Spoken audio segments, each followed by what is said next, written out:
Jadi kembali lagi pada season yang kedua. Kemudian contoh-contoh dari kacang-kacangan, kita akan membahas tentang kacang kedelai. Kenapa? Karena banyak kacang ya, kacang yang kita jumpai di Indonesia cukup banyak seperti kacang tanah, kacang hijau, kacang merah, kacang kedelai, ada kacang almond, ada kacang polong, kemudian ada kacang mete, dan ada beberapa jenis lain ya. Tapi dalam sesi ini saya akan menjelaskan tentang kacang kedelai karena nilai protein yang dikandung dalam kacang kedelai ini itu sangat tinggi dibandingkan jenis kacang-kacang yang lain ya.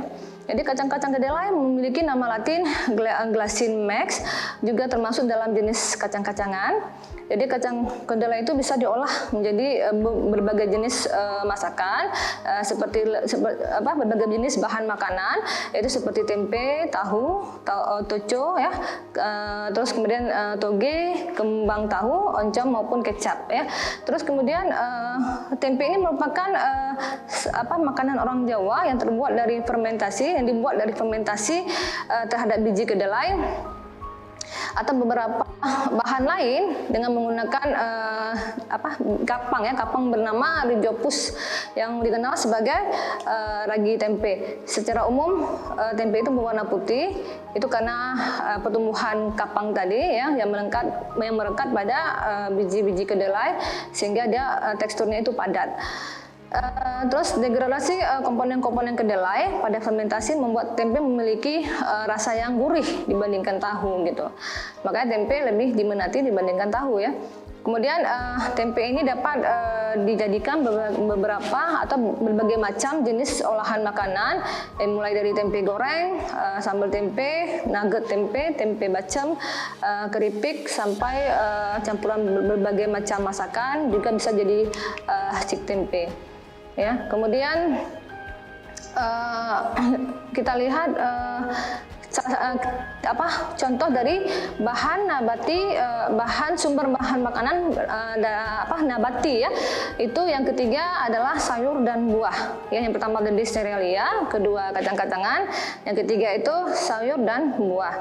Ya, jadi sayur dan buah ini merupakan bahan nabati yang berasal dari tumbuh-tumbuhan ya. Ini banyak sekali vitamin yang dikandung dalam sayur dan buah ini ya. Itu kalau kita lihat bahwa sayur itu dapat didapat pada setiap waktu gitu. Maksudnya dia itu dapat tumbuh pada sepanjang waktu sehingga tidak mengganggu waktu kita mengkonsumsinya gitu ya. Berbeda dengan yang buah-buahan. Kalau buah-buahan itu kan tergantung oleh musim gitu.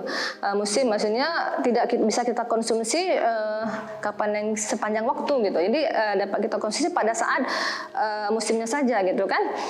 Kemudian salah satu menentukan kualitas buah-buahan dan sayuran adalah ketika tanaman itu dipanen pada saat musim. Jadi harganya itu otomatis rendah ya, otomatis lebih murah, kemudian jumlahnya itu melimpah serta dia itu masih dalam keadaan segar.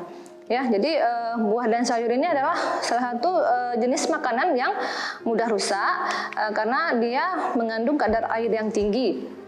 Itu kerusakan itu bisa sampai berkisar 30% sampai 50% gitu. Jadi itu bisa terjadi, kerusakan ini bisa terjadi karena kurang pemahaman bagaimana cara penanganan pasca panen yang baik, juga kurang dukungan teknologi perawatan bahan pangan nabati yang memang belum memungkinkan, memang belum bisa kita terapkan gitu. Kemudian kalau kita lihat dalam kehidupan di pasar ya, pasar tradisional itu pengemasan buah maupun sayur itu hanya ditempatkan pada kotak maupun kayu gitu, atau malah keranjang gitu ya.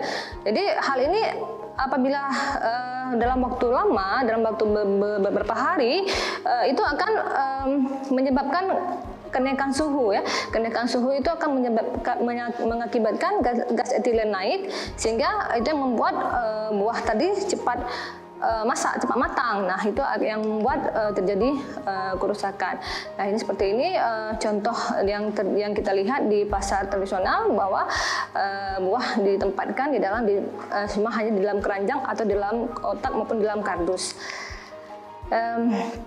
Pada saat penyimpanan, sayuran segar akan terjadi perubahan fisik ya, dan kimia, sehingga zat gizi dan penampilannya juga jadi berkurang, jadi menurun. Jadi sayuran dan buah itu juga terpeka terhadap suhu dingin ya, pada keadaan dingin. Jadi jenis kerusakan yang disebabkan oleh pembekuan pada sayuran dan buah itu cukup bervariasi. Sayuran yang disimpan pada suhu 5-8 derajat Celcius akan merubah ya sifat fisik sayuran tadi yang awalnya masih segar berwarna hijau, akhirnya maka menjadi berwarna coklat sampai hitam kehijauan gitu. Itu karena kerusakan yang parah lagi itu bisa sampai melunaknya pada daging maupun pada sayuran tersebut. Jadi kalau kita lihat manfaat buah bagi kesehatan, diantaranya adalah itu dapat mencegah obesitas dan menjaga berat badan ideal ya. Kemudian manfaat lain itu dapat menurunkan kadar kolesterol dan juga tekanan darah, dapat menurunkan risiko penyakit seperti diabetes tipe 2, dapat menurunkan risiko penyakit stroke, penyakit jantung, kanker, juga hipertensi.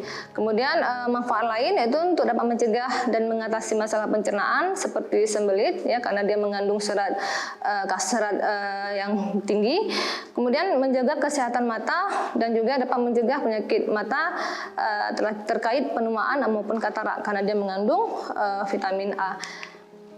Kemudian menurut bagian yang dapat digunakan, sayuran ini dikelompokkan menjadi 6 bagian. Yang pertama, sayuran yang berasal dari daun, ya, contohnya seperti bayam, kangkung, ya, daun pepaya, juga daun singkong. Kemudian contohnya bagian yang kedua, jenis kelompok kedua yaitu sayuran yang berasal dari buah, contohnya seperti pare, labu air, kemudian terong, ya, waluh dan gambas. Kemudian yang ketiga, sayuran yang berasal dari bunga, contohnya seperti jantung pisang, kol, brokoli, bunga sedap malam, ya, bunga pepaya dan bunga turi ya. Kemudian yang keempat, sayuran yang berasal dari polong, antara lain buncis, buncis, kapri dan kecipir. Terus yang kelima, sayuran yang berasal dari tunas, contohnya adalah toge, sprout dan rebung. Kemudian yang keenam, sayuran yang berasal dari akar dan umbi, contohnya seperti wortel, lobak, radis, bit dan kentang.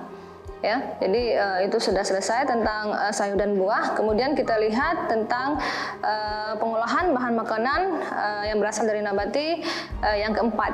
Ya, seperti tadi sudah kita jelaskan tentang serealia, tentang kacang-kacangan, tentang sayur dan buah, dan kemudian ini tentang bumbu dan rempah. Ya, kita lihat bumbu atau herb adalah tanaman aromatik yang ditambahkan pada makanan sebagai penyedap dan pembangkit selera makan. Jadi bumbu ini berasal dari tumbuh-tumbuhan yang berasal dari daerah dingin dan biasa digunakan dalam keadaan masih segar. Ya, berbeda dengan rempah tadi, atau dikatakan spices, adalah tanaman atau bagian dari tanaman yang ditambahkan pada makanan untuk menambahkan atau membangkitkan selera makan. Ya, jadi dia ini tumbuh di sebagian besar di daerah tropik dan banyak dimanfaatkan dalam pengolahan makanan untuk memberikan rasa pada makanan. Rempah juga dapat dikatakan sebagai bumbu kering yang diawetkan dalam bentuk powder. Jadi kita lihat tadi bahwa bumbu itu bahan segar, sedangkan rempah itu digunakan dalam bahan kering. Oke ya, jadi kita break dulu.